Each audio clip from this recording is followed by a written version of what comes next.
ఫిబ్రవరి 1వ తారీఖు ఆదివారము పౌర్ణమి అండి. మాఘమాసంలో వచ్చేటువంటి పౌర్ణమి మహామాఘి అంటారు. చాలా విశేషమైనటువంటిది అనమాట. మాఘమాసంలో సూర్య భగవానుడి యొక్క ప్రీతి, పైగా ఆదివారము పౌర్ణమి రావడం చాలా గొప్పది. దీంతో పాటుగానే పుష్యమి నక్షత్రం అనేటువంటిది ఉందండి, మంత్ర నక్షత్రము. దీన్నే పుష్యార్క యోగము అంటారు.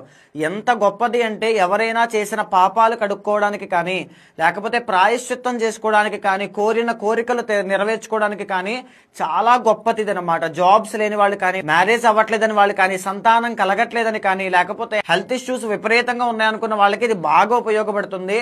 ఆ రోజు చేయాల్సింది ఏంటంటే, దగ్గరలో నది కానీ సముద్రము కానీ ఉంటే స్నానం తప్పకుండా ఆచరించండి. రెండోది ఏంటి అంటే, ఆ రోజున నాన్ వెజ్ తినడం కానీ, లేకపోతే చెడ్డ పనులు ఏదైనా చేయడం కానీ అస్సలు చేయొద్దు.